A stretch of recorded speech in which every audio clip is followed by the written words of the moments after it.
ลูลาถ้าไผเฮ็ดนาก็คงเปื้อนตมคือกันขอเตือนให้น้องอย่าถือเกียรติแบ่งชนแบ่งสัตว์อาชีพคนเฮาต่างกันชีวิตเฮานั้นอยู่ไรโน่นเขาถ้าใครมีนาคือว่ามีบุญเหลือหลายบ่น่ามาเมื่อคนมาเยี่ยมยามเฮา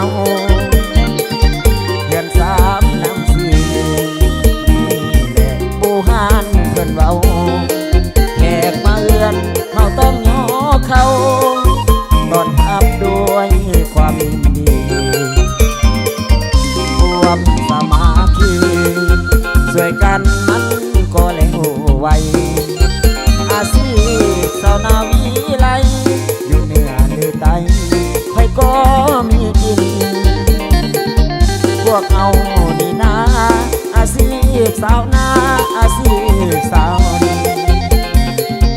ทำมาหากินตามธรรมชาติ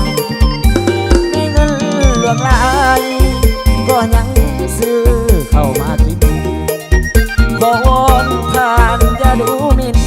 อาชีพสาวนาเด้อทุกคนคุณเป็นพระเจ้าเท่านั้นเลี้ยงชีวิตเฮาถ้าใครบ่ได้กินข้าว5 เดือนสิเป็นจังใด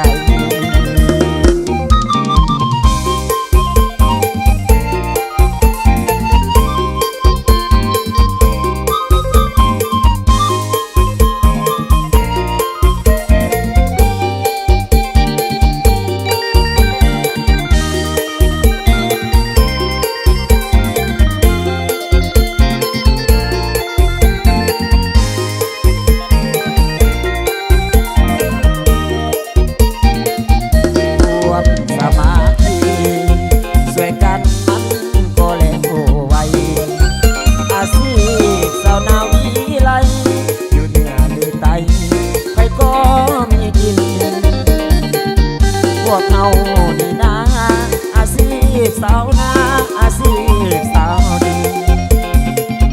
ทำมาหากินตามธรรมชาติมีเงินหลวงหลายก็ยังซื้อเข้ามากินขอวอนท่านอย่าดูหมิ่น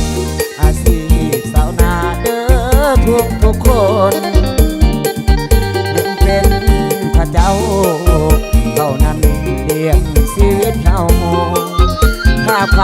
บ่ได้กิน